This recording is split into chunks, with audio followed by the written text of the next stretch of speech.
সবাইকে স্বাগত জানিয়ে শুরু করছি আরও একটা নতুন রান্নার ভিডিও, যেটার নাম হলো যা বানাবো তাই খাবে রেসিপি। আজকের রেসিপির জন্য নিয়ে নিয়েছি মাটন, যেটার সমস্ত অহংকার মাটিতে মিশিয়ে দিয়ে বানিয়ে নিয়েছি একেবারে অমায়িক। আর স্ক্রিনে দেখতে পাচ্ছ যতগুলো মশলা, সব মশলাগুলোকে ভালো করে ওর সাথে মিশিয়ে নিয়েছি। সাথে মিশিয়ে দিয়েছি ডিম আর বেসনটাও।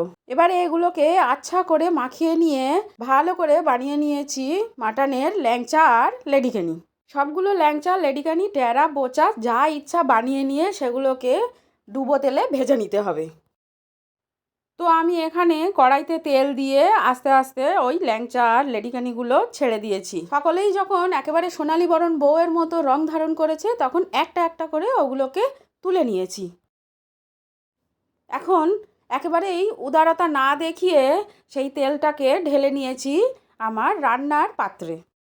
দিয়ে দিয়েছি বাটা পেঁয়াজ, আর পেঁয়াজেও দিয়েছি সব রকম মশলা, যেমন ধরো লবণ, হলুদ, ধনে, জিরে, আদা, রসুন, আর দিয়েছি লঙ্কা গুঁড়ো। পেঁয়াজটাকে ভালো মতো নাড়াচাড়া করে নিয়ে বানিয়ে রাখা মাটনের ল্যাংচা আর লেডিকেনিগুলো ওতে দিয়ে ভালো করে নেড়ে চেড়ে ওটাকে জলে ভাসিয়ে দিয়েছি।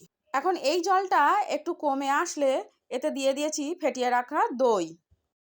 দইটা দিয়ে কিছুক্ষণ ফুটতে দিলাম। তারপরে এতে দিলাম শাহি গরম মশলা, অল্প একটু দিলাম ঘি, আর একটু দিলাম মিঠে আতর। আর টেস্টটাকে বাড়ানোর জন্য দিয়ে দিয়েছি অল্প একটু চিনি। তো এখন প্লেটে ঢেলে দেখিয়ে দিই তোমাদেরকে আমার এই যা বানাবো তাই খাবে রেসিপিটা ঠিক কেমন হয়েছে দেখতে। দেখতে সুন্দর লাগলে তোমরাও বানাবে কিন্তু।